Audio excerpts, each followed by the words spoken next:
3 August থেকে শুরু করে আজকে পর্যন্ত আমরা কথা বলছি। এখন আমাদের কাজ করার সময়।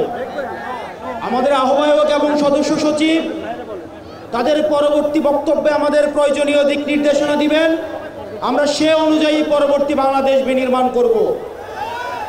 আমি শুধু একটা জিনিসই আপনাদেরকে প্রতিশ্রুতি দিচ্ছি এবং আশ্বস্ত করছি, এইখানে আমার যারা কর্মী রয়েছেন, নেতা রয়েছেন, আমরা আপনাদেরকে প্রতিশ্রুতি দিচ্ছি, কেউ যদি ভয় দেখায়, কেউ যদি হুমকি দেয়, আপনারা পিছু হটবেন না।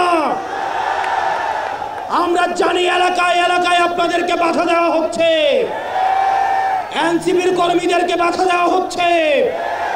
আমরা দ্ব্যর্থ কণ্ঠে বলতে চাই, টেকনাফ থেকে তেঁতুলিয়া, রূপসা থেকে পাথুরিয়া, এনসিপির একটা নেতা কর্মীর দিকে যদি কেউ চোখ তুলে তাকায়,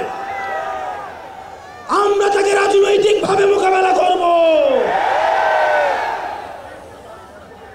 প্রিয় এনসিপির কর্মী এবং সহযোদ্ধারা, পরবর্তীতে আমাদের আহ্বায়ক এবং সদস্য সচিব প্রয়োজনীয় দিক নির্দেশনা দিবেন।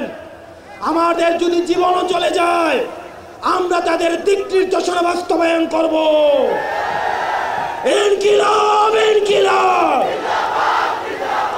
ইনকিলাব ইনকিলাব, কথায় কথায় বাংলা ছাড়।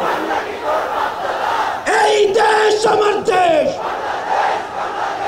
এই দেশ আমার দেশ। NCP NCP. নিউ ইয়র্ক থেকে সম্প্রচারিত TVN 24 টেলিভিশন বিশ্বজুড়ে বাঙালির কণ্ঠস্বর।